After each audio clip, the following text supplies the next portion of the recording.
A veces, lo que parece una simple conversación en Instagram puede ser, sin saberlo, una invitación directa al infierno. Aman Drubensky, apenas 20 años, joven, confiado, con la típica vida de redes y universidad. Lo que no sabía es que su historia no iba a terminar con una carrera, ni con una novia, ni con un futuro. Su historia terminaría bajo tierra, con la carne desgarrada y el rostro irreconocible. Era el 2 de marzo de 2024. La trampa comenzó con un mensaje simple. Un hola de una cuenta femenina. Atractiva. Inofensiva. Fotos bien seleccionadas, una biografía ambigua y publicaciones diseñadas para hacer creer que era alguien real. Pero no lo era. Detrás de esa cuenta no había una chica coqueta. Había un psicópata enfermo de celos, frustrado, hambriento de venganza, Lucky Menguar. Lucky era el exnovio de una joven con la que Aman había intercambiado un par de mensajes. Nada serio. Nada comprometedor. Pero para Lucky, eso fue suficiente. El amor no correspondido, mezclado con la posesión, puede convertirse en algo monstruoso. Creó el perfil falso, estudió los hábitos de Aman, y le ofreció lo que todo joven solo y curioso podría aceptar, una cita secreta en el bosque. La ubicación era clara, el bosque de Gorewada, a las afueras de Nagpur. Un sitio tan apartado y oscuro, que si gritas, no te responde ni tu eco. Aman dudó, sí. Pero al final, aceptó. Llegó a las 10:30 de la noche. El bosque estaba cubierto de una neblina espesa que parecía absorber la luz de los postes lejanos. El aire olía a humedad, a madera podrida, y a algo más, algo que él no supo identificar, miedo antiguo. Se detuvo junto al sendero, buscó con la mirada a la chica. Nada. Solo ramas moviéndose lentamente, hasta que los vio. 4 sombras, avanzando desde distintos puntos, cerrando el círculo.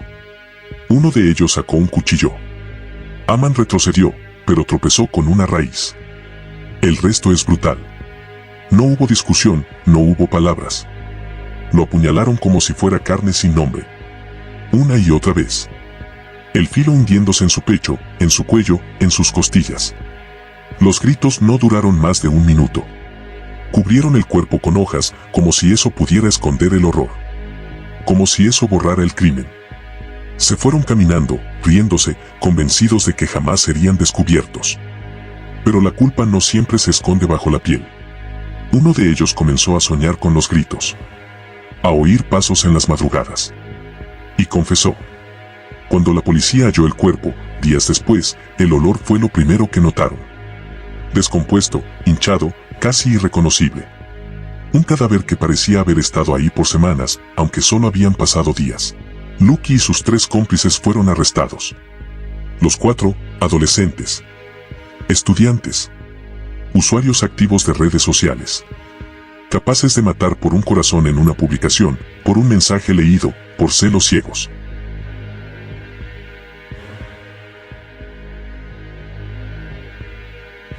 El 10 de junio de 2025 amaneció como cualquier otro día en la región de Punjab, India.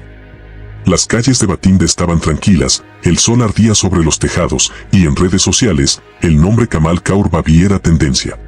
En el corazón de Punjab, en el frío y silencioso pueblo de Bathinda, la joven Kanchan Tiwari, más conocida en redes sociales como Kamal Kaur Babi, vivía un mundo de fama y seguidores. Casi 400.000 almas atentas a cada uno de sus movimientos. Pero esa noche del 10 de junio de 2025, la fama le cobró un precio que ningún seguidor podría imaginar.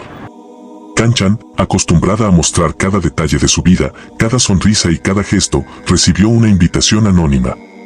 Decidió aceptar, quizá por la ingenuidad que solo la juventud y la confianza pueden dar, quizá por ese deseo oculto de ampliar su círculo, de tocar otras vidas. Pero la realidad la alcanzó en el momento en que pisó el oscuro sendero hacia su destino final. Eran las 9 de la noche cuando la joven influencer fue interceptada por hombres con rostros cubiertos, manos gruesas y ojos fríos como el acero. Amritpal Singh Meron, un hombre que pronto se convertiría en sinónimo de horror, lideraba aquel grupo extremista que había puesto sus ojos en ella. La encerraron en un vehículo sin ventanas que avanzaba a toda velocidad en dirección a un lugar que nadie quisiera conocer. Lo que siguió no fue solo un secuestro. Fue una caída libre a un infierno que no tiene vuelta atrás.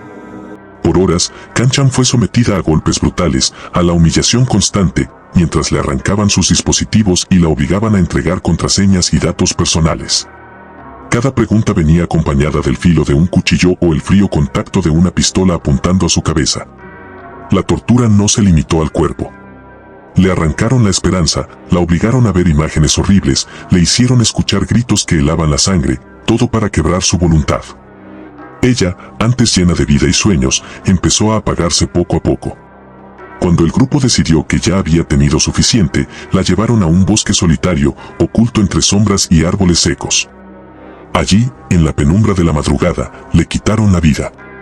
El estrangulamiento fue lento, cruel, un acto de violencia calculada que no solo apagó su respiración sino que sembró terror en toda la comunidad digital que la seguía. Su cuerpo fue dejado entre la maleza, un macabro mensaje para quienes osaran desafiar el control y las normas impuestas por ese grupo. Nadie pudo salvarla. Mientras el horror acontecía, Amritpal Singh Meron volaba lejos, confiado en evadir la justicia. Pero la verdad es que ninguna distancia puede esconder el mal cometido. El caso conmocionó a India y al mundo entero, dejando una huella imborrable en la memoria colectiva. Esta historia no es solo sobre una joven brutalmente asesinada. Es una advertencia oscura, en un mundo donde la exposición puede ser una trampa, donde los secretos y las sombras acechan detrás de cada like, la realidad puede ser más terrorífica que cualquier pesadilla. Una influencer asesinada por hacer contenido provocador. Una ejecución planeada como una purga moral. Hasta fecha subido el video, este es el principal sospechoso, Meron, de 30 años. Que continúa evadiendo el arresto, tiene un número considerable de seguidores en las redes sociales y sus páginas verificadas han estado publicando audios, videos y fotos objetables. Miles marcharon en su honor. Otros, en silencio, justificaron el crimen diciendo que ella cruzó la línea. Pero, ¿cuál es esa línea?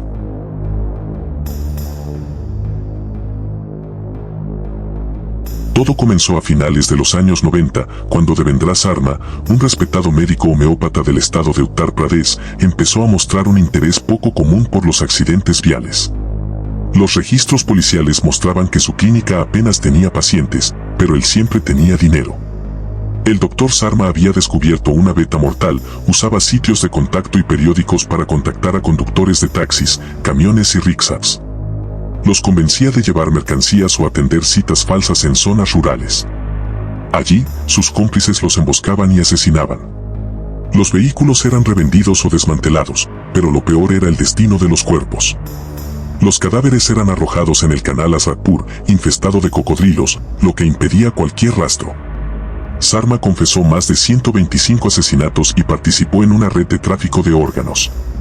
Se le acusa de haber extraído riñones a víctimas vivas que no sabían que iban a morir.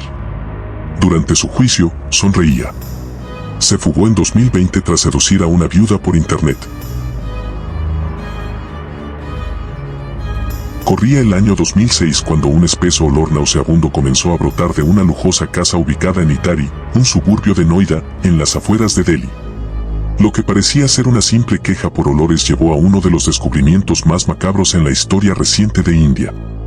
En el desagüe de la vivienda de Moninder Singh Panjer, un empresario adinerado, comenzaron a aparecer huesos, ropas infantiles y restos humanos. La policía entró a la propiedad y descubrió que lo que había allí no era una simple casa, sino un infierno.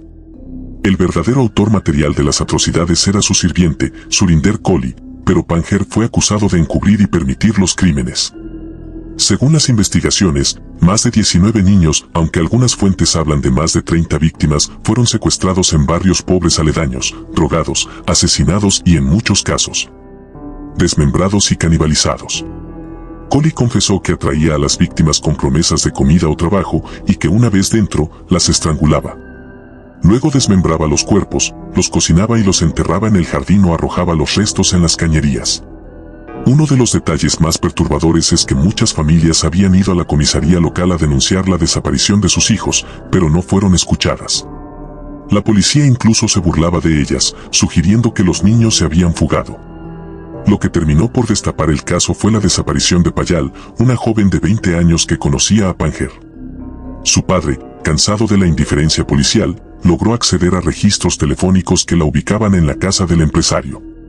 Al ingresar la policía, descubrieron un verdadero cementerio clandestino. Moninder Singh Panjsher fue inicialmente absuelto, pero luego condenado por encubrimiento. Kohli fue condenado a muerte en varias causas, aunque varias de las sentencias fueron apeladas. Lo más perturbador del caso es que, según psicólogos forenses, Kohli no tenía motivaciones económicas, sino impulsos sádicos que se intensificaron con el paso del tiempo. Internet jugó un papel siniestro en el caso. Kohli había accedido a imágenes violentas y pornografía infantil desde computadoras del mismo domicilio. Además, según las investigaciones, varios niños eran atraídos usando móviles con juegos gratuitos o promesas falsas de empleo difundidas digitalmente. Este fue uno de los primeros casos en India donde se habló del uso de la red para facilitar el canibalismo y abuso serial. Las familias de Nitari aún claman justicia. Muchos cuerpos no fueron identificados y los restos fueron enterrados en tumbas colectivas. A pesar de las condenas, para muchos, Panjsher sigue siendo culpable de algo más que encubrimiento. Algunos testigos aseguraron haberlo visto observar los crímenes sin hacer nada. El caso dejó una marca profunda en la historia judicial y social del país.